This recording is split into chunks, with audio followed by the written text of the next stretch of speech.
ദൈവനാമത്തിന് മഹത്വം ഉണ്ടാകട്ടെ. 1 യോഹന്നാൻ 2-ാം അധ്യായം 15-ാം വാക്യത്തിൽ ലോകത്തെയും ലോകത്തിലുള്ളതിനെയും സ്നേഹിക്കരുത്.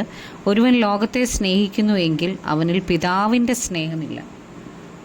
മത്തായി 10:36 മുതൽ 39 വരെ വായിക്കുമ്പം, എന്നേക്കാൾ അധികമായി അപ്പനെയോ അമ്മയെയോ പ്രിയപ്പെടുന്നവൻ എനിക്ക് യോഗ്യനല്ല. എന്നേക്കാൾ അധികമായി മകനെയോ മകളെയോ പ്രിയപ്പെടുന്നവൻ എനിക്ക് യോഗ്യനല്ല. തൻ്റെ ക്രൂശെടുത്ത് എന്നെ അനുഗമിക്കാത്തവനും എനിക്ക് യോഗ്യനല്ല.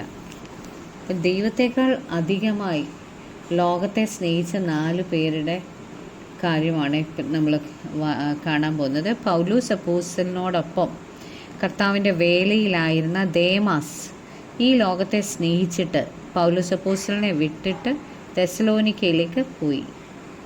രണ്ടാമതായിട്ട് ലേവി കുടുംബത്തിലെ കോരഹ് അധികാരത്തെ സ്നേഹിച്ചിട്ട് മോശയോടും അഹരോനോടും മത്സരിച്ചതുകൊണ്ട് ഭൂമി പിളർന്ന് കോരഹിനെയും കൂട്ടരെയും വിഴുങ്ങിക്കളഞ്ഞു.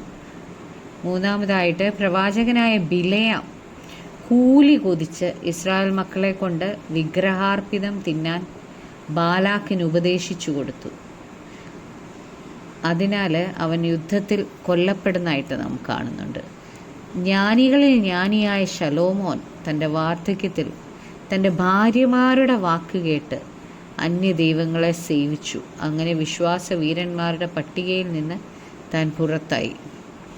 1 യോഹന്നാൻ 4:4 പറയുന്നുണ്ട്, കുഞ്ഞുങ്ങളെ, നിങ്ങൾ ദൈവത്തിനുള്ളവർ ആകുന്നു, അവരെ ജയിച്ചുമിരിക്കുന്നു.